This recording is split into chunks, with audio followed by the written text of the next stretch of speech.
नमस्कार. आज भारतरत्न डॉक्टर बाबासाहेब आंबेडकर यांच्या जयंती महोत्सवाच्या निमित्तानं आपण सगळेजण या दूरदृश्य प्रणाली माध्यमाद्वारे एकत्र आलो आहोत. मराठी भाषा विद्यापीठ रिद्धपूर अमरावतीच्या वतीने डॉक्टर बाबासाहेब आंबेडकर जयंती साजरी करण्याचा हा प्रथमच योग आम्हाला लाभलेला आहे आणि या माध्यमातून का होईना सगळेजण आपण एकत्र आलेलो आहोत. सगळ्यांचं मी विद्यापीठाच्या वतीने सहर्ष स्वागत करते. भारतरत्न डॉक्टर बाबासाहेब आंबेडकर यांचा शैक्षणिक विचाराच्या अनुषंगाने आपल्याला हा कार्यक्रम पुढे न्यायचा आहे. त्यावरती प्रमुख व्याख्याते म्हणून लाभलेले डॉक्टर विजय खरे हे आजचे प्रमुख वक्ते आहेत. या कार्यक्रमाचे अध्यक्ष विद्यापीठाचे प्रथम कुलगुरू डॉक्टर अविनाश आवलगावकर सर, कुलसचिव डॉक्टर सुबोध भांडारकर सर, प्रशासकीय अधिकारी राठोड सर, सर्व विद्यापीठातील कर्मचारी आणि इथे जोडले गेलेले आपण सर्व महान विचारवंत आणि प्राध्यापक, संशोधक, अभ्यासक, विद्यार्थी वर्ग, सर्वांच्या वतीने आजच्या या दिवसाचं महत्व तर अनेक विचारांवर म्हणजे डॉक्टर बाबासाहेब आंबेडकरांसारखं व्यासंगी व्यक्तिमत्वाचा विचार करत असताना त्यांचे अनेक पैलू अभ्यासण्यासारखे आहेत. अनेक पैलूंवर एकाच वेळी प्रकाश टाकणं ही गोष्ट तर शक्य होणार नसते. तरीही त्यात आपण शिक्षण क्षेत्रातले सर्व आणि विद्यार्थ्यांसाठी सुद्धा आजच्या आधुनिक शिक्षण प्रणालीमध्ये बाबासाहेब आंबेडकरांचे विचार आपल्याला कसे प्रेरक ठरतात, कसे मार्गदर्शक ठरतात, हे या निमित्ताने यावरती चर्चा व्हावी, विचार मंथन व्हावे म्हणून आपण प्राध्यापक डॉक्टर विजय खरे सरांना आमंत्रित केलंय. खर तर सरांचा व्यासंग पाहता आणि आजच्या दिवशी त्यांचं व्यस्त सगळे दिनचर्या पाहता, कारण अनेक ठिकाणी व्याख्यानांचं त्यांचं शेड्यूल ठरलेलं होतं, तरी त्यातूनही त्यांनी आम्हाला वेळ दिला, त्याबद्दल आम्ही तर ऋणी आहोतच आणि आपल्याला त्याचा आनंदही सर्वांना घ्यायचा आहे. प्रथम आपल्या सगळ्यांचं मी शब्दसुमनांनी स्वागत करते आणि या कार्यक्रमासाठी जे वक्ते लाभलेले आहेत त्यांचा परिचय करून देण्यासाठी मी कुलसचिव डॉक्टर सुबोध भांडारकर सरांना विनंती करते की त्यांनी सरांचा परिचय करून द्यावा.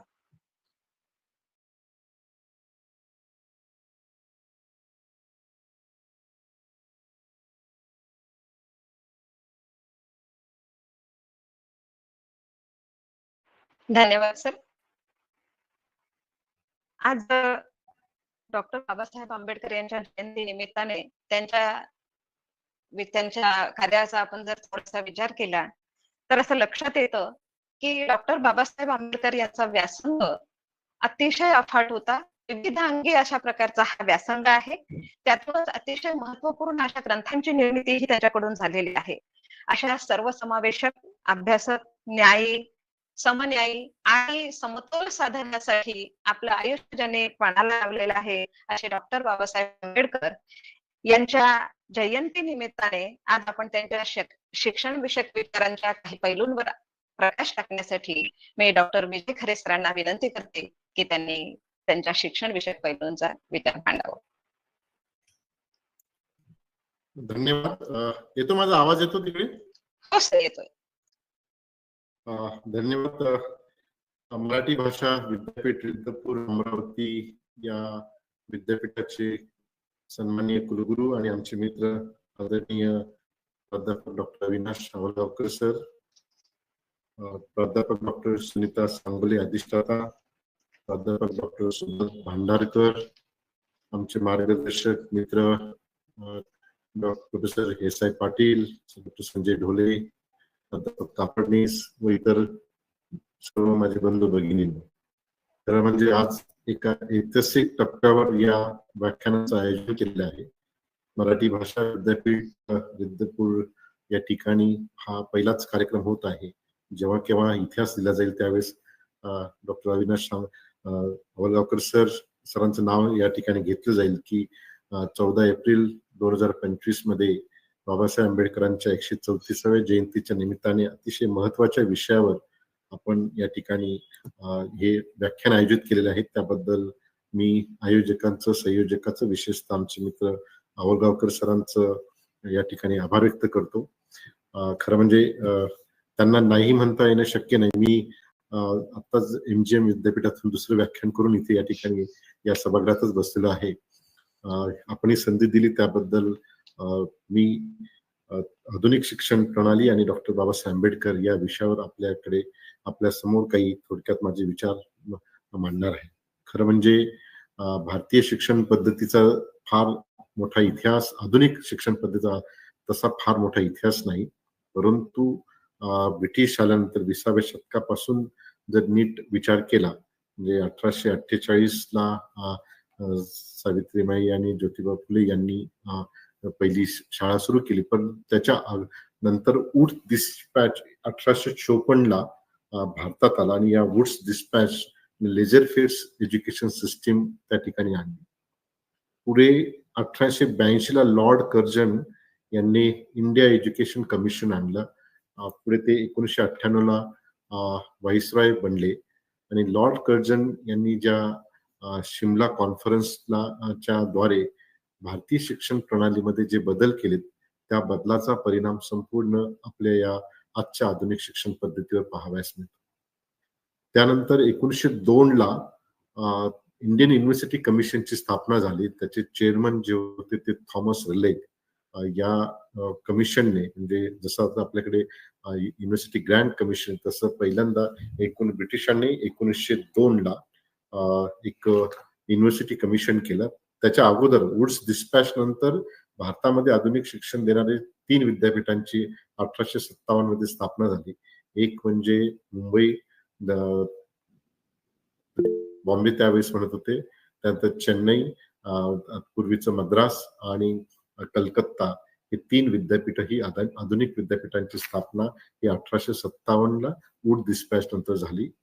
पुढे 1913ला खऱ्या अर्थाने education declaration of education policy की भारतात ब्रिटिशांना धार्जिन आणि ब्रिटिशांच्या फायद्यासाठी एक शिक्षण प्रणाली कशी असावी त्या ठिकाणी तसं एक एज्युकेशन धोरण जे आहे ते 1913ला डिक्लेअर झालं. 1917ला कलकत्ता युनिव्हर्सिटी कमिशन जे आहे याची स्थापना झाली आणि 1919ला भारतामध्ये जो अमूलाग्र बदल जो आहे तो झाला, तो म्हणजे मॉन्टेगो चेम्सफोर्ड रिफॉर्म जो आहे 1919 मध्ये. त्या मॉन्टेगो चेम्सफोर्ड रिफॉर्म्स किंवा मॉन्टेगो चेम्सफोर्ड सुधारणा जे म्हणतो आपण 1919चा कायदा, त्याच्यामध्ये सर्वात एक मूलभूत बदल जो झाला आणि त्या मूलभूत बदलामुळे आज महाराष्ट्राच्या आणि भारताच्या शिक्षण पद्धतीमध्ये एक ट्रान्सफॉर्मेशन झालेले आहे. परंतु त्या ट्रान्सफॉर्मेशन मध्ये काही प्रश्नही आहेत आणि ते प्रश्न नेमके काय आहेत त्याच्या संदर्भामध्ये सांगणार. म्हणजे 1951 म्हणजे 1857 पासून ते 1919 पर्यंत शिक्षणाचं संपूर्ण जबाबदारी ही केंद्र सरकार घेत होती आणि केंद्र सरकार आपल्या म्हणजे त्यावेळेसचे ब्रिटिश सरकार घेत होतं. परंतु मॉन्टेगो चेम्सफोर्ड कायद्यानुसार पहिल्यांदा हा जो सब्जेक्ट आहे एज्युकेशन हा सब्जेक्ट, जसं आपल्याला माहित असेल की भारतीय राज्यघटनेमध्ये 3 सूची आहेत. म्हणजे एक मध्यवर्ती सूची आहे, एक राज्य सूची आणि संघवर्ती सूची आहे. स्टेट लिस्ट, सेंटर लिस्ट आणि कंकरंट लिस्ट. तर आपला जो शिक्षण आहे हा स्टेट लिस्ट मध्ये असल्यामुळे त्या ठिकाणी कॉन्स्टिट्यूशनच्या काही सेंट्रल गव्हर्नमेंटच्या काही मर्यादा आहेत, स्टेट गव्हर्नमेंटच्या काही मर्यादा दिसतात. परंतु मॉन्टेगो चेम्सफोर्डच्या या कायद्यानुसार 1919ला जेव्हा सब्जेक्ट एज्युकेशन हा सब्जेक्ट जो आहे हा स्थानिक पातळीवरचे जे नगरपालिका आहेत त्यांच्याकडे दिला गेला. म्हणजे आज तुम्हाला दिसतं की महाराष्ट्रामधले जे नगरपालिका आणि महानगरपालिकांच्या शाळेचं भवितव्य आणि त्यांचं भविष्य ते इन्व्हॉल्वमेंट कमी होण्याचे जे कारण आहेत ते त्याचे जे बीजेस येते 1919च्या कायद्यामध्ये. म्हणजे पूर्वी ज्या पद्धतीचं केंद्र सरकार त्या ठिकाणी आपला खर्च शिक्षणावर करत तो शिक्षणाचा खर्च हा स्टेट आणि स्टेटच्या शेवटी नगरपालिकेकडे दिल्यामुळे एज्युकेशनची स्थिती बिकट होण्याचं सुरुवात 1919 पासून आपल्याला पाहाव्यास मिळाली. पुढे मी बाबासाहेब आंबेडकरांनी त्याच्यावर काय भाष्य केलं मी नंतर बोलणार आहे, परंतु हा इतिहास आपल्याला माहित असला पाहिजे. पुढे 1948ला जेव्हा स्वातंत्र्य मिळालं त्यावेळेस युनिव्हर्सिटी एज्युकेशन कमिटी जी राधाकृष्णनच्या अधिपत्याखाली सर्वपल्ली राधाकृष्णनच्या अधिपत्याखाली स्थापन करण्यात आली आणि त्याच्यामध्ये गोल जो आहे ओव्हरऑल स्टुडंट डेव्हलपमेंट हा गोल ठेवण्यात आला. त्यानंतर मुदलियार कमिटी आली 1952-53ला. त्याच्यामध्ये इंडियन एज्युकेशन सिस्टीम जी आहे, भारतीय शिक्षण प्रणालीमध्ये काय काय बदल असावेत, त्या मुदलियार कमिटीचे बरेचसे रिफॉर्म्स झालेत आणि पुढे ती शिक्षण पद्धती कंटिन्यू झाली. 1964 ते 66 या कालामध्ये कोठारी कमिशन आलं आणि या कोठारी कमिशनने एक सर्वव्यापी एज्युकेशन सिस्टम विकास व्हावा यासाठी प्रयत्न केला. 1968ला नॅशनल एज्युकेशन पॉलिसी आली आणि त्याच्यामध्ये हार्मनी अँड इंटिग्रेशन आणि रिजनल लँग्वेजेस जे आहेत याचा त्या ठिकाणी उहापोह करण्यात आला. म्हणजे एक प्रकारे राष्ट्रीय एकात्मता असावी, त्या राष्ट्रीय एकात्मतेसाठी जे प्रांतीय विषय आहेत, जे प्रांतीय भाषा आहेत, या प्रांतीय भाषेला बळकटीकरण द्यावं आणि पुढे मग 1986ला नॅशनल एज्युकेशन पॉलिसी आली. त्याचं महत्वाचा जो रोल होता तो जेंडर इक्वॅलिटी, जी स्त्री समानता, पुरुष समानता जी आहे याला प्रमोशन करून 1986ला जेंडर इक्वॅलिटीसाठीचे संदर्भ एक धोरण आलं. पुढे 2001 मध्ये सर्व शिक्षा अभियान जे राबवलं गेलं ते वय वर्ष 6 ते 14 याच्यामध्ये कंपल्सरी एज्युकेशनचं त्या ठिकाणी बिल आणलं गेलं. 2009 मध्ये राईट टू एज्युकेशन ऍक्ट म्हणजे प्रत्येकाला शिक्षणाचा अधिकार आहे 1 एप्रिल 2010 पासून अंमलात आला आणि नंतर 2019ला ज्याचा आपण नॅशनल एज्युकेशन पॉलिसी NEP म्हणतो तो ड्राफ्ट त्या ठिकाणी मांडला गेला आणि 2020 नंतर तो पुढे ड्राफ्ट चर्चा झाली, त्याला NEP 2020 म्हणतो, परंतु खऱ्या अर्थाने तो ड्राफ्ट 2019 मध्ये आला. त्यानंतर 2020 नंतर पुढे त्याची चर्चा होत गेली आणि या संदर्भामध्ये आता आपल्याकडे NEP नॅशनल एज्युकेशन पॉलिसीच्या संदर्भामध्ये आपण त्या संदर्भामध्ये चर्चा करत असतो. आता हे सर्व जेव्हा आपण इतिहास बघतो त्यावेळेस या संदर्भामध्ये बाबासाहेब आंबेडकरांचं जे रोल आहे त्यांच्या शिक्षणाविषयी आपल्याला माहित असेल की आजच्या दिवसाला त्यांच्या शिक्षणाच्या संदर्भामध्ये त्यांनी मिळवलेली डिग्री, त्यांनी मिळालेले काम, त्यांनी केलेले काम आणि इतर संदर्भात आपण चर्चा करतो. हे करत असताना बाबासाहेब आंबेडकरांचं जे शिक्षणाच्या संदर्भात जे फोकस आहे की त्यांनी शिक्षणाप्रेमी कसं त्यांनी मत व्यक्त केलं आणि त्यांना नेमकं कसे त्यांनी प्रयत्न केलेले आहेत. बाबासाहेब आंबेडकर 1927 मध्ये हे बॉम्बे लेजिस्लेटिव्ह काउन्सिलचे सदस्य झाले आणि परत 1932 मध्ये ते बॉम्बे लेजिस्लेटिव्ह काउन्सिल मध्ये आलेत आणि जेव्हा लेजिस्लेटिव्ह काउन्सिल मध्ये आले त्यावेळेसच 1939ला परत दुसरं महायुद्ध सुरू झालं आणि त्यानंतर ते त्या ठिकाणी संस्थगित केली. परंतु हे करत असताना त्या ठिकाणी 1927ला त्यांनी त्याच कालखंडामध्ये महाडचा सत्याग्रह केला, काळाराम टेम्पल केला आणि 1927ला बहिष्कृत भारत एक बुलेटिन सुरू केलं आणि ते करत असताना 1928-29ला सायमन कमिशन समोर एक साक्ष दिली आणि तिथे भारताच्या अस्पृश्य जाती जमाती, नॉमिडिक ट्राईब, आदिवासी, मागासवर्गीय समाज यांचं शिक्षणाच्या संदर्भामध्ये काय रोल आहे याच्या संदर्भात त्यांनी ते दिलं. त्याच्या अगोदर म्हणजे 1919ला जे त्यांनी सर्वात महत्वाचं सायमन कमिशनच्याही अगोदर बाबासाहेब आंबेडकरांनी त्या ठिकाणी 1919ला आपलं त्यावेळेस त्यांचं जे वय होतं ते साऊथ ब्युरो कमिटी समोर त्यांचं वय 28 वर्षाचे असताना साऊथ ब्युरो कमिटी समोर आपलं भाष्य केलं आणि पुढे 1928-29ला सायमन कमिशन पुढे त्यांनी भारताची शिक्षण पद्धती, भारतामध्ये शिक्षणावर कमी खर्च असल्यामुळे शिक्षण हे ग्रामविकास किंवा ग्रामपंचायत आणि इतर पालिकेकडे सोपवल्यामुळे त्याचा काय काय परिणाम झाला याच्याविषयी बाबासाहेब आंबेडकरांनी विचार मांडला.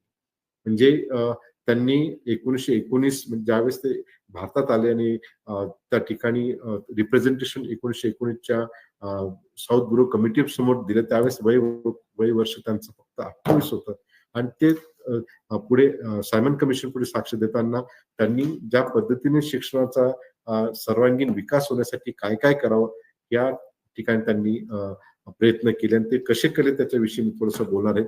त्या पुढे राऊंड टेबल कॉन्फरन्स आणि इतर ठिकाणी त्यांनी आपलं विचार मांडले. परंतु जेव्हा 12 मार्च 1927ला ते लेजिस्लेटिव्ह असेंब्लीचे सदस्य होते त्यावेळेस त्यांनी सरकारला पूर्णपणे त्या ठिकाणी स्टॅटिस्टिकल डेटा देऊन उच्च शिक्षणाची काय अवस्था ब्रिटिशांनी करून ठेवली त्या 1919च्या कायद्यामुळे आणि त्याचे परिणाम काय झालेत या संदर्भात त्यांचं त्या ठिकाणी भाष्य फार महत्वाचं आहे. त्यांनी म्हटले की एज्युकेशनवर जो एक्सपेंडिचर ऑन एज्युकेशन 21-22 ते 1927 म्हणजे 21 ते 27 या 7 वर्षामध्ये त्या कालखंडामध्ये शिक्षणावर पूर्ण भारतामध्ये ब्रिटिश भारतामध्ये फक्त 39 लाख रुपये होता. म्हणजे हे भाषण त्यांनी तुम्ही नीट ऐकलं असेल किंवा वाचाल तुम्ही ते याच्यामध्ये रायटिंग अँड स्पीचेस मध्ये 12 मार्च 1927 ते भाषण, त्याच्यामध्ये हा डेटा आहे. ते म्हणतात की ब्रिटिशांना लागणारे अधिकारी तर हवेत, परंतु ब्रिटिशांनी शिक्षणावर खर्च करत असताना इथला जो खालचा जो समूह आहे याला त्या ठिकाणापासून वंचित ठेवलेला आहे आणि ते वंचित ठेवलेलं तिथं ओबीसी असेल, एससी असेल, एसटी असेल, एनटी असेल, इतर असतील, यांना तर वंचित ठेवलंय. परंतु जो खर्च जो आहे तो खर्च हाही कमी, दरडोई उत्पन्नाचा हाही खूप कमी आहे. जसं आज म्हणतो आपण की भारतामध्ये उच्च शिक्षण आणि माध्यमिक शिक्षणावर एव्हरेजली 6% ऑफ जीडीपी असावा, परंतु जो आपल्याकडे आजही होत नाही. तीच भूमिका बाबासाहेब आंबेडकरांनी त्यावेळेस 1921-22 त्यावेळेस त्यांनी मांडली आणि 27 ला मांडली आणि संपूर्ण त्यांनी तो ऐतिहासिक पुरावे दिले. त्यांनी सांगितले की पर पर्सन एक्सपेंडिचर ऑन एज्युकेशन म्हणजे एका व्यक्तीवर 2 रुपये 17 पैसे रेव्हेन्यू जमा होतो आणि खर्च मात्र 14 आणे होतो. म्हणजे जो काही टॅक्सद्वारे त्यावेळेस ब्रिटिश सरकार पैसा गोळा करत असत त्यावेळेस 2 रुपये 17 पैसे रेव्हेन्यू जमा होत होता आणि खर्च मात्र फक्त 14 आणे एवढाच होत होता. आणि म्हणून त्यांनी सांगितले की बाबासाहेबांनी सांगितले की शिक्षणावरचा जो खर्च आहे, जेवढा रेव्हेन्यू जमा होतो तेवढा शिक्षणावर प्रत्येक व्यक्ती खर्च करावा असं त्यांचं म्हणणं. म्हणजे जेवढा पर पर्सन रेव्हेन्यू जमा होतो, म्हणजे 2 रुपये 17 पैसे जर रेव्हेन्यू जमा होत असेल तर प्रत्येक व्यक्तीवर 2 रुपये 17 पैसे खर्च व्हावेत यासाठी बाबासाहेब आंबेडकर प्रयत्न करत होते आणि त्यांनी तो डेटा मांडला. पुढे त्यांनी सांगितलं की हे जे 2 रुपये 17 पैसे खर्च होतात याच्यावर पैसा जो आहे तो पैसा हा उच्च शिक्षणावर करावा. आणि त्यांनी एक सर्वात महत्वाचं आहे की oppose for commercialisation of education, शिक्षणाचं बाजारीकरण होऊ नये किंवा शिक्षणाचा बाजार होऊ नये. त्यांची भाषा अशी खूप छान आहे त्या स्पीच मध्ये की शिक्षणाचं बाजारीकरण न होता त्या ठिकाणी शिक्षण हे फ्री असावं आणि त्या ठिकाणी एकदम चांगल्या क्वालिटीचं शिक्षण असावं, हे 1927 ला बाबासाहेब आंबेडकर सांगतात. आणि हे करत असताना त्या ठिकाणी एज्युकेशन जे आहे हे सर्व खालच्या वर्गालाही त्या ठिकाणी असावं. आता त्यांनी काही डेटा दिलेला आपल्याला दिसतो, तो डेटा फार महत्वाचा आहे. त्यांनी एकूण त्या ठिकाणी मी तुम्हाला सांगतो की एकूण प्रायमरी एज्युकेशन घेणारे, सेकंडरी एज्युकेशन घेणारे आणि एज्युकेशन स्टुडंट पर पॉप्युलेशन हे किती आहे. म्हणजे ऍडव्हान्स जे हिंदू आहेत, म्हणजे आजचे जे ऍडव्हान्स कम्युनिटी आहे त्याच्यामध्ये यांचं पॉप्युलेशन 4th नंबरला आहे, परंतु एज्युकेशन घेण्याचं प्रमाण जे आहे हे 1 नंबरला आहे. इंटरमिडिएट जे कास्ट आहे हिंदूंमधली त्याच्यामध्ये पॉप्युलेशन मध्ये 3rd ला आहेत, 1st ला आहेत, परंतु त्यांचं जे शिक्षण आहे त्याचं प्रमाण हे 3rd ला आहे. नंतर बॅकवर्ड यांचं जे पॉप्युलेशन हे 2nd ला आहे, परंतु त्यांचं शिक्षण घेण्याचं प्रमाण 4th स्टेजला आहे. मेमोडियन किंवा आत्ताचा जो मुस्लिम समाज आहे यांचं पॉप्युलेशन त्या कालखंडामध्ये 3rd ला आहे, परंतु त्यांचं शिक्षण घेण्याचं प्रमाण हे 2nd ला आहे. आणि परत तो स्टॅटिस्टिकल देताना ते सांगतात की 1000 जे स्टुडंट आहेत त्या 1000 स्टुडंट मध्ये 119 जे आहेत हे उच्च कम्युनिटीचे लोक आहेत. म्हणजे त्या ठिकाणी त्यांचा डेटा दिलेला आहे. नंतर 2nd नंबरला त्या ठिकाणी मेमोडियन आहेत, ओबीसी आहेत. अशा पद्धतीचा डेटा देऊन त्यांनी एक पॉलिसी केली की transfer of education to local bodies is wrong.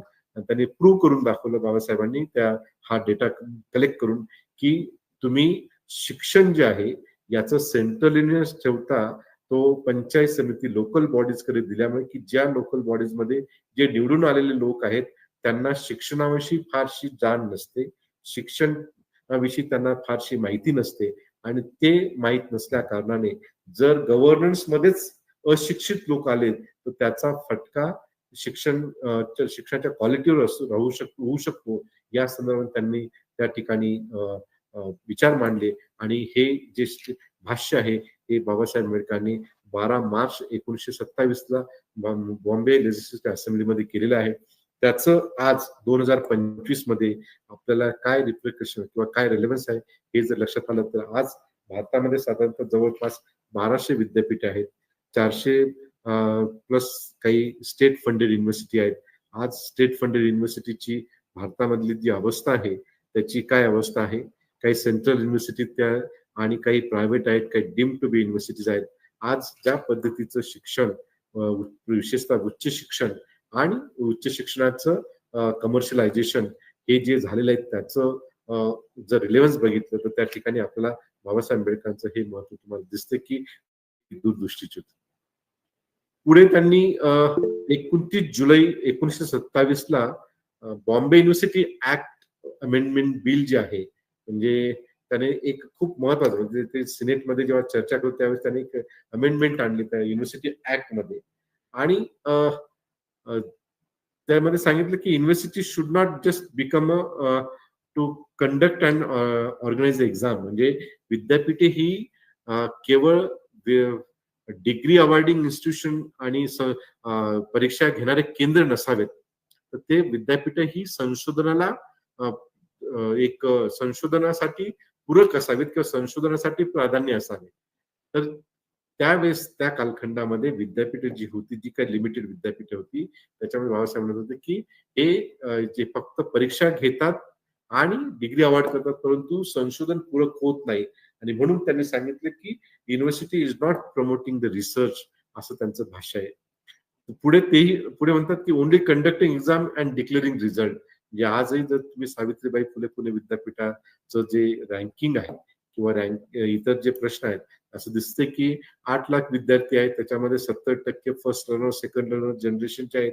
विद्यापीठाकडे जी यंत्रणा आहे ती परीक्षा घेणे परीक्षेच्या संदर्भात रिझल्ट लावणे म्हणजे ह्या ज्या अफिलिएटेड कॉलेजेस सिस्टम आणि इतर एक्झाम जी युनिव्हर्सिटी संकल्पना याच्यामध्ये त्या ठिकाणी तुम्हाला दिसतंय की एक प्रकारे विद्यापीठ विशेषतः आजही महाराष्ट्रातली जी विद्यापीठ जी आहे स्टेट फंडेड युनिव्हर्सिटीत यांच्यातलं संशोधन त्यांच्यातले सध्याची स्थिती आणि संपूर्ण उच्च शिक्षणाचा जर विचार केला तर आपल्याला दिसेल की आज आपण कुठल्या टप्प्यावर आहोत. आणि म्हणून बाबासाहेब आंबेडकर म्हणत होते की विद्यापीठ हे केवळ एक्झाम घेणारं किंवा संशोधनाला कडे निग्लेक्ट करणारं असं असू नये. विद्यापीठ ही खरंच संशोधनाचे केंद्र असावेत, उच्च शिक्षणाचे केंद्र असावेत आणि म्हणून त्यांनी सांगितले की या ठिकाणी तुम्ही विद्यापीठांनी नीट लक्ष संशोधनाकडे असावे. पुढे undergraduate college and postgraduate university ही जी रायव्हलरी आहे म्हणजे आपल्याला असं दिसतंय की पुणे शहरात सुद्धा आणि अमरावती शहरात असेल किंवा नागपूरमध्ये असेल किंवा इतर शहरांमध्ये जे विद्यापीठाचे जे कॅम्पसेस आहेत आणि कॅम्पसच्या बाहेर जे पोस्ट ग्रॅज्युएट डिपार्टमेंट्स आहेत आणि त्यांची आणि यांची म्हणजे आमच्या पुणे शहरामध्ये सुद्धा फर्ग्युसन कॉलेजचा MA चा अभ्यास वेगळा आहे, SPPU कॅम्पसचा वेगळा आहे. आता त्याची वेगळी कारण आहे त्याचं स्पेशलायझेशन हे जरी असेल परंतु त्याच्यामध्ये बाबासाहेब यांच्यामध्ये रायव्हलरी असता कामा नये. म्हणजे यांच्यामध्ये हे जे पोस्ट ग्रॅज्युएट संशोधन यांच्यामधच्या विचारांचं आचारांचं आणि शिक्षण पद्धतींची देवाणघेवाण असली पाहिजे, यांच्यामध्ये समन्वय असला पाहिजे, त्यांच्यामध्ये रिलेशन बिटवीन कॉलेज प्रोफेसर आणि युनिव्हर्सिटी प्रोफेसर मध्ये असलं पाहिजे. म्हणजे आपल्याला असं दिसेल की 6वा 7वा वेतन आयोग येईपर्यंत आपल्याला एक समानता होती परंतु आता सध्या विद्यापीठातले जे प्राध्यापक आहेत त्यांना सिनियर प्रोफेसर एक ऍडव्हान्स ग्रेड आहे. आता ते सिनियर प्रोफेसर असणं काही वाईट नाही परंतु एक जी ग्रेडिंग सिस्टीम आहे म्हणजे संशोधनातल्या आदान प्रदानामध्ये तरी वैर असता कामा नये. आणि म्हणून बाबासाहेब म्हणते जे शिक्षक आहेत जे क्वालिटीचे शिक्षक असले पाहिजेत मग ते विद्यापीठात असतील किंवा महाविद्यालयात असतील त्यांच्यामध्ये एक नीतिमत्ता असली पाहिजे, एक चांगले शिक्षक असले पाहिजेत आणि हाडाचे शिक्षण असलं पाहिजे. त्याला एक मी तो मुद्दा मांडतो आणि पुढे जातो. म्हणजे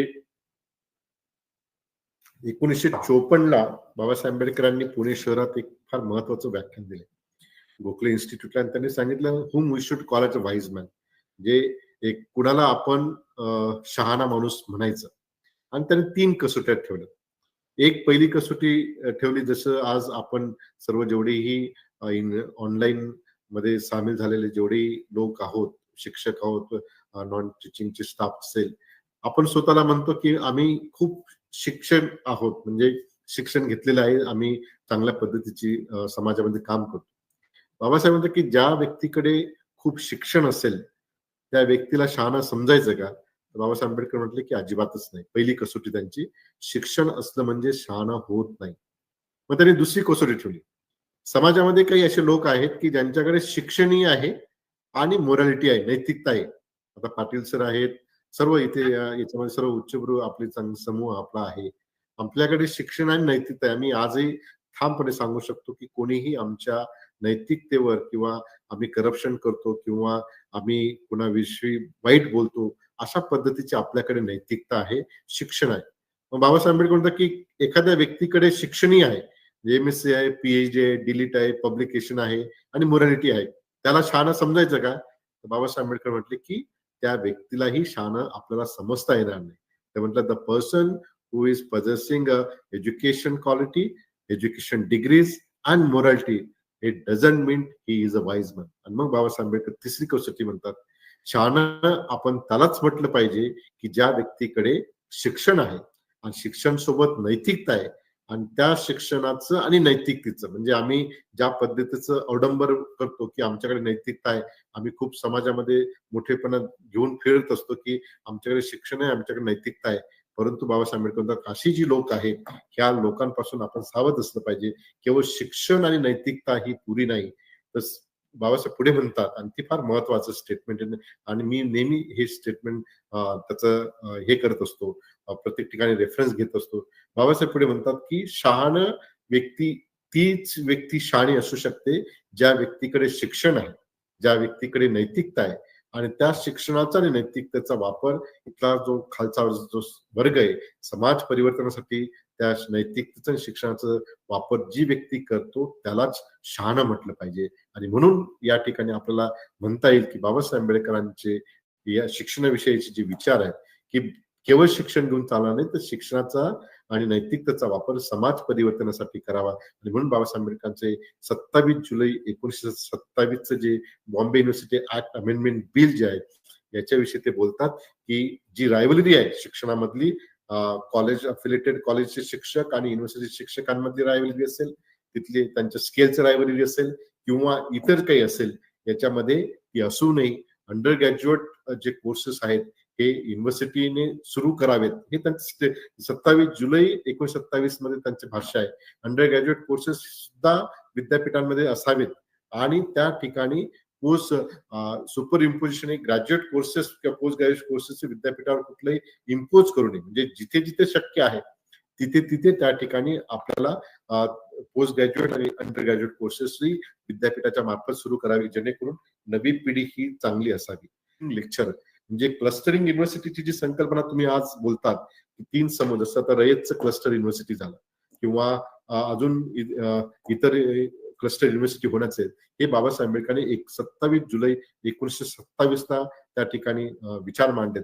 आणि त्यांनी त्यावेळेस सिडेनॅम कॉलेजचे एकूण इकॉनॉमिकचे 6 शिक्षक होते, विल्सन कॉलेजला एकूण 2 शिक्षक होते, एलिफिन्स्टन कॉलेजला एकूण 2 शिक्षक होते, आणि सेंट झेवियरला असे 2 शिक्षक होते. असं तर एकूण 12 शिक्षकांचं त्यांनी क्लस्टरिंग केलं. आणि त्यांनी सांगितलं की ही जी चांगली क्लस्टरिंग करून जर कॉमन कोर्सेस केला तर अधिक त्या विद्यार्थ्यांना नॉलेज मिळेल. विद्यार्थी जेव्हा तयार होतो त्यावेळेस त्या ठिकाणी शिक्षक त्याची एक्झाम घेऊ शकतात, किंवा इतर प्रांतात म्हणजे युरोपमध्ये सुद्धा तशी परिस्थिती. भारतामध्ये मात्र डेट एक एक्झाम परीक्षा फॉर्म भरायला विद्यार्थ्याला जर वेळ झाला नाही तर त्या ठिकाणी आपण त्या विद्यार्थ्याचं इयर ड्रॉप करतो की काय, अशी शंका असते. म्हणजे बाबासाहेबांनी सांगितलं की भारतीय समाज हा मुळातच पॉवर्टी स्ट्रिकन पॅरेंट आहे. म्हणजे प्रत्येक घरामध्ये आज थोडी परिस्थिती बदलली, परंतु 27 ला म्हणजे जर 4 मुलं घरात असतील तर एकाला शिक्षणाला परमिशन होती. 3 मुलं जी असतील किंवा मुली असतील ते आपल्या कुटुंबासाठी, शेती कामासाठी ते त्यांच्यावर डिपेंड, आणि एकच मुलगा शिक्षण घेत, किंवा कदाचित असंही होत होतं की चारही मुलं जे आहेत ते शेती कामावर एंगेज होत होती, किंवा त्यांना शिक्षणापासून त्या ठिकाणी वंचित ठेवलं जातं, कारण आपला समाज त्या कालखंडामध्ये हे पॉवर्टी चिल्ड्रन पॅरेंट्स होते, आणि ते त्यांची जी अर्निंग होती ती पॅरेंट्स चिल्ड्रन्स होती. म्हणजे मुलगा हा पार्ट टाइम शिक्षण करेल आणि त्याने पार्ट टाइम शेतावर काम करावं, म्हणजे त्याचं अर्निंग सोर्स त्याच्याकडे बघत होते. आणि म्हणून बाबासाहेब म्हणते की एक्झाम पॅटर्न जो आहे, हा एक्झाम पॅटर्न हा बदलला पाहिजे. एक्झाम पॅटर्न विद्यार्थ्याच्या अनुकूल परिस्थितीनुसार त्याची एक्झाम घेतली पाहिजे, आणि त्याला त्या ठिकाणी शिक्षणाचं दिलं पाहिजे. आणि पुढे ते परत म्हणतात की युनिव्हर्सिटी अमेंडमेंट बिल जेव्हा आलं त्यावेळेस सिनेटमध्ये आज जे आपलं रिझर्वेशन पाहावयास मिळतं ते बाबासाहेब आंबेडकरांनी 1927 ते आपल्याला दिलेलं आहे. तर सिनेट ही जी बॉडी आहे, या बॉडीमध्ये रिझर्वेशन असावं, जेणेकरून सर्व समूहाला त्या ठिकाणी आपल्या प्रांतातलं असलेले किंवा आपल्या विद्यापीठ असताना जे शिक्षण आहे, जे आधुनिक शिक्षण आहे, त्या शिक्षणामध्ये नेमकं काय चाललेलं आहे, त्यातला विकास कसा होतोय, त्याची जडणघडण कशी होते, त्याची गुणवत्ता कशी टिकते, या संपूर्ण याच्यामध्ये त्या ठिकाणी सिनेटमध्ये ते रिझर्वेशन असावं असं त्या बाबासाहेबांनी सांगितलं. आणि परत 1/3 पॉप्युलेशन जर तुम्ही डेव्हलप इग्नोरन्स केला, तर मग तुम्ही अशा पद्धतीचं त्याला तुम्ही कशा पद्धतीने समाज पुढे येईल याच्याविषयी तुम्ही बाबासाहेब सांगत होते. आणि परत त्यांनी सांगितलं की त्याच कालखंडामध्ये, म्हणजे आज जसं ऑटोनॉमीच्या संदर्भात गोष्टी केल्या, तर ऑटोनॉमीच्या संदर्भामध्ये बाबासाहेब आंबेडकरांनी खूप महत्वाचं भाष्य केलं. दुर्दैवाने त्याच्या संदर्भामध्ये फारशी चर्चा होत नाही. तर Babasaheb Ambedkar access to education to all is very important. म्हणजे त्यांच्या ही ऍक्सेस टू एज्युकेशन हे जे आहे, हे इट्स राईट्स, आणि ही प्रत्येक याची प्रत्येक नागरिकाची जबाबदारी आहे. पण every access may be given to all community. म्हणजे प्रत्येक, जसं ऍक्सेस टू एज्युकेशन हे महत्वाचं आहे, परंतु बाबासाहेब आंबेडकर म्हणतात की प्रत्येक कम्युनिटीच्या लोकांना ते दिलं गेलं पाहिजे. म्हणजे केवळ उच्चवर्गीयांचं किंवा प्रगत जाती समूहाचं इन्व्हॉल्वमेंट तुम्ही वाढवलं, म्हणजे आज महाराष्ट्रामध्ये जे आपल्याला ग्रॉस इन्व्हॉल्वमेंट रेशो आजही बघावयास मिळतो, तो साधारणतः 31% आहे. इतर राज्यांचा जो प्रमाण आहे ते 25 ते 26 हा आहे. ग्रॉस इन्व्हॉल्वमेंट रेशो म्हणजे काय? वय वर्ष 18 ते 21 या वयातल्या विद्यार्थ्यांचं उच्च शिक्षण घेण्याचं प्रमाण. आता याच्यामध्ये महाराष्ट्रात जरी आघाडीत असेल तरी हे जे प्रमाण आहे हे कुठे दिसते आपल्याला? हे अनुसूचित जाती जमाती, नॉमिनेटेड ट्राईब, ओबीसी यांचं प्रमाण कुठे दिसते आपल्याला? हे आर्ट्स आणि कॉमर्स मध्ये दिसते. सायंटिफिक एरियामध्ये आहे का? तर ते अतिशय कमी आहे. आणि म्हणून बाबासाहेब म्हणते every access may be given to all, प्रत्येक जाती समूहाला, तो मुस्लिम असेल, पारशी असेल, इतर मागासवर्गीय असेल, याला संपूर्ण याला शिक्षण मिळावं यासाठी बाबासाहेबांनी प्रयत्न केलेला आहे. पुढे परत Bombay university act amendment bill 5 October 1927 Babasaheb आंबेडकरांचं हे फार महत्वाचं भाष्य आहे. आणि ते पुढे स्टॅट्यूटच्या संदर्भात बोलतात, पुढे रेग्युलेशनच्या संदर्भात बोलतात, पुढे ते एज्युकेशन एक्झामिनेशन सुद्धा बोलतात, आणि हायर एज्युकेशन आणि पोस्ट ग्रॅज्युएशन शिक्षणासंदर्भात बोलतात. हे मला असं वाटतं की आपण याच्याविषयी फार चर्चा करत नाही. ते म्हणतात की युनिव्हर्सिटी जी बॉडी आहे हे केवळ स्टॅट्यूट बनवण्यासाठी नाहीये, हे केवळ रेग्युलेशन बनवण्यासाठी नाहीये. University is not only to conducting examination आणि प्रोव्हाइडिंग पोस्ट ग्रॅज्युएट कोर्सेस याच्यासाठी नाही. पुढे बाबासाहेब आंबेडकर म्हणतात की university must bring higher education to needy and poor people. Babasaheb Ambedkar म्हणतात की गरीब विद्यार्थ्यांना जोपर्यंत तुम्ही विद्यापीठाची दारे खुलं करत नाही तोपर्यंत हा समाज प्रगत होऊ शकत नाही. म्हणजे सावित्रीबाई फुले पुणे विद्यापीठाचा इतिहास हा कितीही उज्ज्वल परंपरेचा असेल इतर विद्यापीठांचा, परंतु आरक्षणाची सुरुवात इम्प्लिमेंटेशन हायर एज्युकेशन इन्व्हॉल्वमेंट ही 86 नंतर खऱ्या अर्थाने involvement schedule caste schedule tribe हे मुंबई विद्यापीठात, पुणे विद्यापीठात, नागपूर विद्यापीठात हे 80 नंतरच्या दशकानंतर आपल्याला पाहावयास मिळते. आज कुठेतरी हा समूह ज्याच्यामध्ये मीस असेल, इसाई पाटील असेल, ढोले असतील, औरगावकर सर असतील, हे जे मध्यमवर्गीय जे लोक आहेत हे आज बोलायला शिकलेत, कारण या 80 नंतर उच्च शिक्षण आपल्याला पुढे आलेलं दिसतंय. आणि म्हणून बाबासाहेब म्हणतात की university must bring higher education to needy and poor people. जे गरीब आहेत समाजातले यांना उच्च शिक्षणाचे दारे उघड केली पाहिजे, आणि ज्याच्याद्वारे देश प्रगती करेल. आणि त्यासाठी ते 5 ऑक्टोबर 1927 ला हे मुंबई युनिव्हर्सिटी अमेंडमेंट बिल आहे त्याच्याविषयी बोलतात. पुढे ते म्हणतात की backward community should have control over university affair. जसं मग असे म्हटलं की युनिव्हर्सिटी सिनेटमध्ये रिझर्वेशनची त्यांनी मागणी केली आणि परत त्यांनी म्हटलं की बॅकवर्ड कम्युनिटी जी आहेत यांना युनिव्हर्सिटी अफेअर मध्ये एक त्यांचा कंट्रोल असला पाहिजे वेगवेगळ्या याच्यामध्ये. त्याचं कारण असं की university is a source of all policies. म्हणजे ते विद्यापीठ ही सर्व ध्येय धोरण करणारी बॉडी असल्यामुळे त्या ठिकाणी तुम्हाला त्याचं तिथे त्यांना इन्व्हॉल्वमेंट असला पाहिजे बॅकवर्ड कम्युनिटीचा. आणि principal college should not have direct representation on the university. परत त्यांनी म्हटलंय की प्रिन्सिपल ऑफ कॉलेजेस हे जे आहेत आता आपल्याकडे दिसतंय की उच्च शिक्षणामध्ये विशेषतः अफिलेटेड कॉलेजेसमध्ये आणि विद्यापीठांमध्ये प्रिन्सिपल हे कॉलेजमध्ये प्रिन्सिपल असतात, परंतु ते विद्यापीठाच्या पॉलिटिक्समध्ये ज्या ठिकाणी इन्व्हॉल्वमेंट असतात. बाबासाहेब म्हणतात की प्रिन्सिपल आता महाविद्यालयात ज्ञानदानाचं काम करावं, त्यांनी तिथे राहून आपण आपल्या महाविद्यालयाची प्रगती करावी. परंतु आमच्याकडे जे स्ट्रक्चर पुढे आलेलं आहे तिथे त्या ठिकाणी प्रिन्सिपल हा हे आता ऍडमिनिस्ट्रेटिव्ह पद झालेलं आहे आणि शिक्षण देण्याचं त्याचं हे झालं. Most of the time principal is engage with administrative work आणि म्हणून त्याचा फटका त्या महाविद्यालयात घेणारे शिक्षक जे बहुजन समाज जे gross inventory ratio massification of higher education कुठे होते अफिलेटेड कॉलेजेस. पण अफिलेटेड कॉलेजेस मध्येच त्या ठिकाणी पूर्ण वेळ प्रिन्सिपल आहेत. पूर्ण वेळ प्रिन्सिपल आले तरी त्या ठिकाणी ते टीचिंगचं काम करत नाही आणि ते टीचिंगचं काम न केल्यामुळे त्या ठिकाणी उच्च शिक्षणाचे एक त्या ठिकाणी परिस्थिती वेगळी होते आणि म्हणून त्या ठिकाणी बाबासाहेब म्हणतात की principal of colleges should not have any direct representation on the university. त्यांनी त्यांच्या ठिकाणी काम करावं. त्यानंतर number of nominate should be increase जे आहेत. म्हणजे जर समजा सिनेटमध्ये तुम्हाला मेंबर सर्वांना रिप्रेझेंट द्यायचं असेल तर तुम्ही त्याची संख्या वाढवा, पण सर्व समूहाला त्या ठिकाणी इन्व्हॉल्वमेंट द्या. करिक्युलमच्या संदर्भामध्ये सुद्धा आज आपण बोललो. आपण NEP 2020च्या संदर्भामध्ये बोललं जातं आणि करिक्युलमच्या संदर्भामध्ये फार आपण फोकस करतो.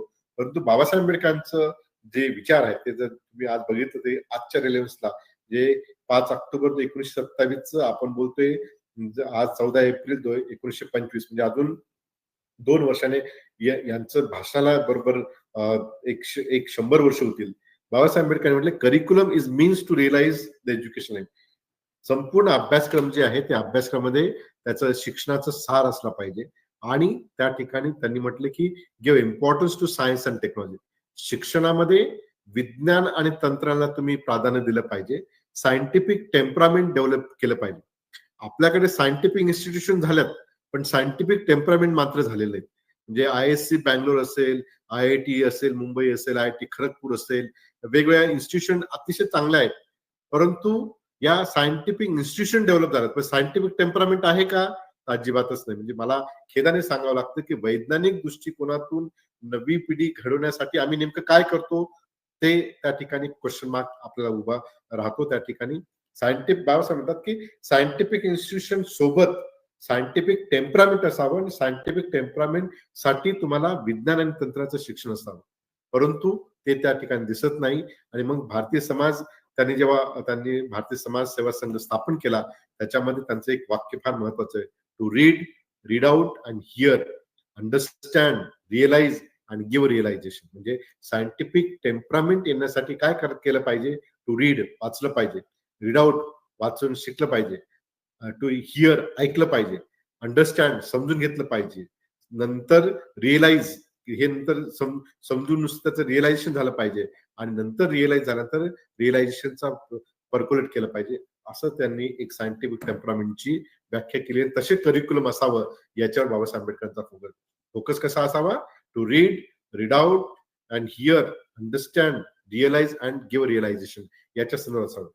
नंतर पुढे करिक्युलमच्या सोबत सिलेबस जे आहेत त्या सिलेबसमध्ये university should give broad guidelines of the subject. म्हणजे गाईडलाईन्स दिल्या पाहिजेत. आज आपल्याकडे गाईडलाईन्सच्या ऐवजी आपल्याकडे कंपल्सरी आता नवीन सुरू झालेलं आहे की हे कंपल्सरी केलं पाहिजे.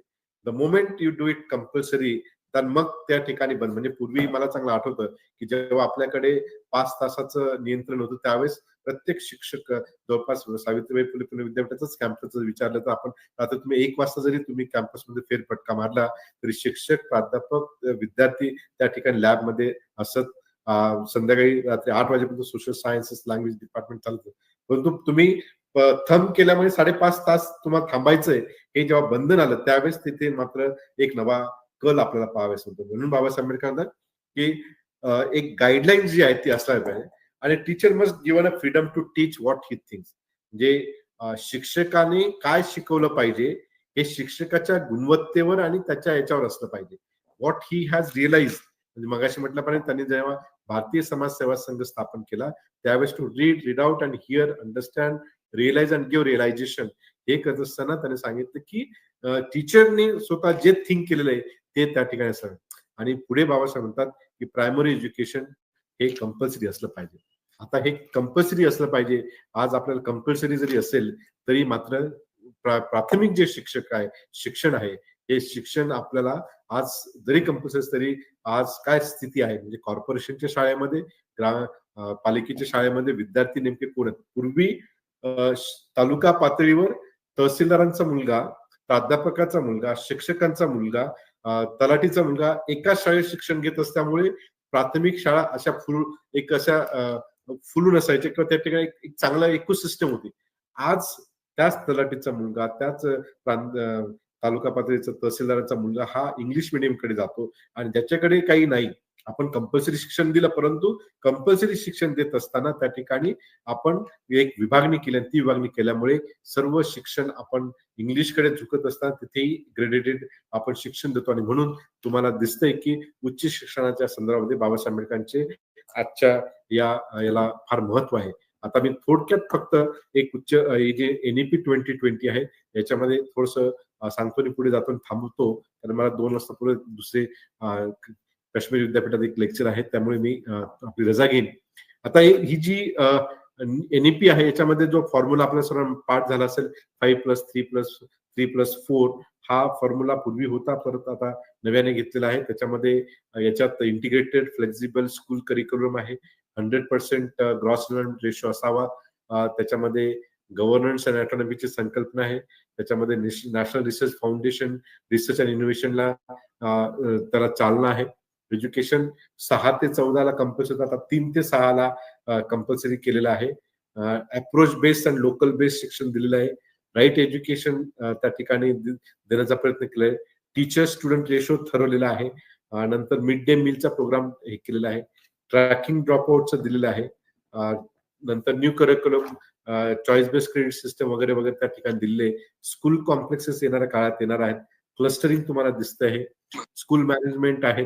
हे सर्व जरी न्यू एज्युकेशन पॉलिसीचं हे ध्येय दोन असतील तरीही आज आधुनिक शिक्षणाच्या संदर्भामध्ये काही गोष्टी ज्या बाबासाहेबांनी सांगितलेल्या आहेत त्याचा विचार करावा लागेल. मला असं वाटतं की आपल्याकडे ध्येय धोरणं खूप चांगले आहेत. बाबासाहेब आंबेडकरांचं शेवटचं जे भाषण संविधान सभेचे ते सांगतो आणि थांबतो. ते म्हटले की ही जी घटना आहे ही आपण आता अंमलात आणणार आहोत. घटना कितीही चांगली असेल परंतु घटनेची अंमलबजावणी करणारे जर लोक आमच्याकडे चांगले नसतील तर या घटनेचा तसा उपयोग होणार नाही. मला असं वाटतं की आपले एनईपी असेल किंवा अगोदरचे ध्येय धोरण आहेत या ध्येय धोरणांमध्ये आपण अंमलबजावणी करताना काही तफावत करतो आणि मग त्याचे परिणाम पुढच्या पिढीला होतात असं होऊ नये म्हणून आपण जेवढे स्टेक होल्डर जे ज्या ज्या ठिकाणी आपण आहोत त्या त्या ठिकाणी आपल्या सर्वांगीण विचाराचा वापर करून किंवा जे आपल्याला शक्य आहे त्याचा वापर करून नव्या पिढीला नव्या याला आपण एक दायित्व देणं गरजेचं आहे. किंवा आपण जसं बाबासाहेब सांगितलं शहाणा माणूस कोण आहे. आपण बाबासाहेबांच्या म्हणण्यानुसार शहाणा माणूस व्हायचं असेल याचा सर्वांगीण विचार करून नव्या शैक्षणिक धोरण, राष्ट्रीय शैक्षणिक धोरण, आधुनिक शिक्षण आणि बाबासाहेब आंबेडकर यांचं एक समन्वय साधून आपल्याला पुढे कसं जाता येईल. आजच्या या दिवसाला आपण त्यांचा एक मुद्दा जरी लक्षात घेतला तरीही आपण खूप काही मिळवलं असं मी मानतो. आपण या ठिकाणी शांत पद्धतीने ऐकून घेतलात त्याबद्दल सर्वांचं मी आभार व्यक्त करतो आणि थांबतो. जय भीम, जय भारत, जय महाराष्ट्र. धन्यवाद सर. अतिशय मार्मिक आणि खूप मोठ्या सविस्तर कार्याचा अल्प शब्दामध्ये तुम्ही आम्हाला परिचय करून दिला. नवीन शैक्षणिक धोरणासोबतच बाबासाहेबांचे शिक्षण विषयक विचार कसे पूरक ठरू शकतात याविषयीचं हे मार्गदर्शन अतिशय मोलाचं होतं. धन्यवाद सर. या कार्यक्रमाचे अध्यक्ष आदरणीय डॉक्टर आवलगावकर सरांना मी विनंती करते की त्यांनी अध्यक्षीय मनोगत व्यक्त करावे. सर्वांना नमस्कार. खरं म्हणजे डॉक्टर बाबासाहेब आंबेडकरांच्या शैक्षणिक धोरणाविषयी आणि आजच्या शिक्षण प्रणालीविषयी शिक्षण तज्ज्ञ डॉक्टर विजय खरे यांनी जे विचार मांडलेले आहेत त्या विचारानंतर मी बोलावं अशा प्रकारची परिस्थिती नाही, पण एक अध्यक्ष समारोप करणं हे औचित्याला धरून असल्यामुळे मी काही एक भूमिका त्यांच्या विचारांना धरून मांडण्याचा प्रयत्न करतो अवघ्या 5 मिनिटांमध्ये. महामानव भारतरत्न डॉक्टर बाबासाहेब आंबेडकर यांची आज 134वी जयंती. या निमित्ताने मी त्यांना माझ्यातर्फे आणि माझ्या सर्व विद्यापीठ परिवारातर्फे मनपूर्वक अभिवादन करतो. मग अशी डॉक्टर खरेंनी प्रारंभ करताना जो उल्लेख केला तो मला खरंच आनंददायी वाटला की मराठी भाषा विद्यापीठाच्या इतिहासामध्ये ही एक नोंद होईल की 134वी जयंती बाबासाहेबांची ही पहिल्यांदा मराठी भाषा विद्यापीठाने साजरी केली किंवा तो एक आनंद आम्हाला घेता आला. आणि या विशेष म्हणजे या व्याख्यानामध्ये डॉक्टर खरे यांनी आपला अमूल्य वेळ दिला आणि त्याचबरोबर अनेक मान्यवर या व्याख्यानासाठी ऑनलाईन उपस्थित राहिले. खरं म्हणजे अन्न वस्त्र निवारा ही जशी माणसाची नैतिक आणि मूलभूत गरज आहे त्याप्रमाणे ज्ञान हे देखील एक मूलभूत आवश्यक असलेलं आहे याची जाणीव डॉक्टर बाबासाहेब आंबेडकरांच्या संबंध विचारांमध्ये आपल्याला पाहायला मिळते. डॉक्टर बाबासाहेब आंबेडकर हा खरं म्हणजे युगद्रष्टा एक व्यक्तिमत्व होतं असं आपल्याला नेहमी जाणवतं. त्याचं कारण की ज्या माणसाला आजच्या युगाबरोबरच उद्याच्या युगाचीही जाणीव असते त्याला युगद्रष्टा असं म्हणतात. आणि डॉक्टर बाबासाहेब आंबेडकरांनी मांडलेले सगळेच विचार, मग ते धर्मविषयक विचार असतील, सामाजिक विचार असतील, शैक्षणिक विचार असतील किंवा मानवी मूल्यांविषयीचे विचार असतील, हे सगळे विचार नव्या युगाच्या जीवन जाणीवांना पूरक आणि दिशादर्शक ठरणारे आहेत असं आपल्या लक्षात येतं. डॉक्टर खरे यांनी जे महत्वाचे मुद्दे मांडले त्याला मी पुन्हा एकदा हायलाइट करतो त्यासाठी की शिक्षण हे माणसाला सामाजिकच नव्हे तर संबंध नैतिक मूल्यांची जाणीव करून देणार आहे. कारण शिक्षणातून आत्मभान निर्माण होतं आणि ज्याचं आत्मभान जागवतं किंवा ज्याला आत्मभान प्राप्त होतं तो माणूस समाज व्यवस्थेमध्ये आपलं अस्तित्व सिद्ध करू शकतो. म्हणजे प्रत्येक माणसाला आपलं आत्मभान येण्यासाठी आणि म्हणून शिक्षण हा प्रत्येक माणसाचा नैतिक अधिकार आहे आणि जो नैतिक अधिकार त्याला राबवता येत नसेल किंवा तो राबवत नसेल तर कायद्याने शिक्षण सक्तीचं करावं ही जी डॉक्टर बाबासाहेब आंबेडकरांची भूमिका होती ही या संदर्भात निश्चितच विचारार्ह आहे हे आपल्याला लक्षात घ्यायला पाहिजे. शिक्षकाविषयीचे जे डॉक्टर बाबासाहेब आंबेडकरांचे विचार होते त्यावरही डॉक्टर खरे यांनी प्रकाशझोत टाकण्याचा प्रयत्न केला. खरं म्हणजे शिक्षक हा उत्तुंग कर्तृत्वाचा असावा आणि त्याचं उत्तुंग कर्तृत्व काय असावं त्याचाही आलेख त्यांनी मांडला. खरं म्हणजे आपल्याला असं लक्षात येईल की ज्या वेळेला डॉक्टर बाबासाहेब आंबेडकरांनी पीपल्स एज्युकेशन सोसायटीची स्थापना केली आणि मुंबई, पुणे आणि औरंगाबाद, संभाजीनगर इथे जेव्हा या पीपल्स एज्युकेशन संस्थेची महाविद्यालय सुरू झाली त्यावेळेला आपल्या असं लक्षात येतो की इतिहास जर पाहिला तर या सगळ्या शिक्षण संस्थांमध्ये डॉक्टर बाबासाहेब आंबेडकरांनी अतिशय उत्तम अशा प्रकारचे शिक्षक हे तिथे आणलेले होते. याचं कारणच एक होतं की उत्तम शिक्षक असेल आणि उत्तम शिक्षण संस्था असेल तर आदर्श विद्यार्थी पर्यायाने आदर्श समाज हा घडू शकतो हे आपल्या लक्षात येतं.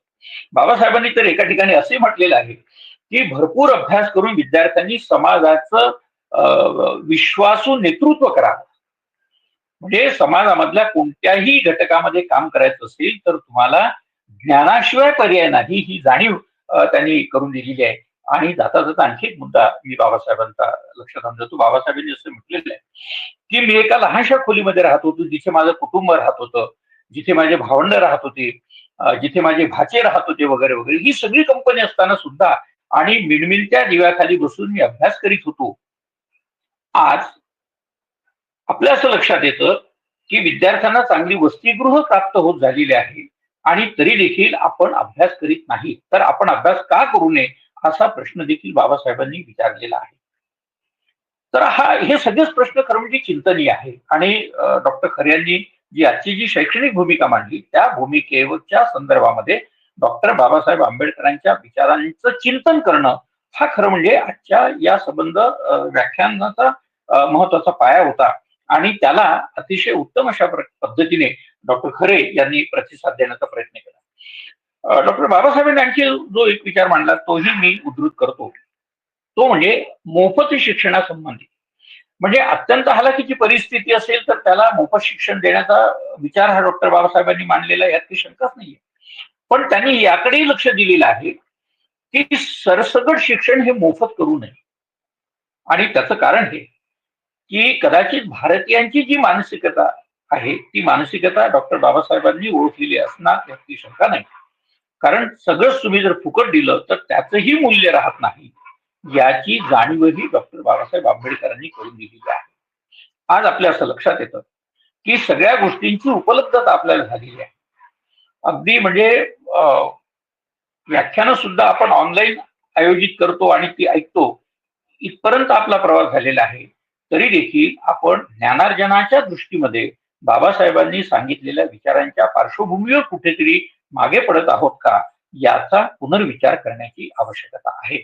डॉक्टर खरे यांनी अतिशय समृद्धपणे या सगळ्या विचारांना प्रेरणा देण्याचा प्रयत्न जो केलेला आहे तो अतिशय महत्वाचा आहे. आणि या विचारांकडे आजच्या सबंध समाजाने पुन्हा एकदा गंभीरपणे पाहण्याची आवश्यकता आहे असं मला वाटतं. मी डॉक्टर खरे यांना त्यांच्या पुढच्या प्रवासासाठी आणि पुढच्या चिंतनासाठी देखील शुभेच्छा देतो, कारण त्यांचे व्याख्यानावर व्याख्यान लागलेले आहेत. पण तरीही त्यांनी वेळात वेळ काढून मराठी भाषा विद्यापीठाच्या या विनंतीचा स्वीकार केला आणि अतिशय चिंतनपर अशा प्रकारचं व्याख्यान दिलं. त्याबद्दल मी विद्यापीठाच्या वतीने त्यांचे आभार मानतो आणि थांबतो. धन्यवाद. धन्यवाद सर. आपल्या अध्यक्षीय समारोपामध्ये बोलत असताना डॉक्टर अविनाश आबलगावकर सरांनी डॉक्टर विजय खरे यांच्या व्याख्यानातील मौलिक आणि जतन करण्यायोग्य विचारांच्या वरती प्रकाश टाकतच डॉक्टर बाबासाहेब आंबेडकरांनी जे विचार सुचवलेले आहेत ते आज गंभीरपणाने आपण त्याचे चिंतन करण्याची वेळ आली आहे असे सूचित करत आपला अध्यक्षीय समारोप केला. सरांचे खूप खूप धन्यवाद. प्रशासकीय अधिकारी राम राठोड सरांना मी विनंती करते की या कार्यक्रमाचे आभार त्यांनी प्रदर्शित करावे. धन्यवाद मॅडम. माननीय डॉक्टर विजय खरे सर यांनी आज आपल्याला डॉक्टर बाबासाहेबांचे जे विचार आहेत ते इतक्या सोप्या आणि सहज शब्दात सांगितले की त्याच्यामुळे मराठी भाषा विद्यापीठाला आपली दिशा ठरवताना सुद्धा या गोष्टीचा, या मार्गदर्शनाचा निश्चित लाभ होईल आणि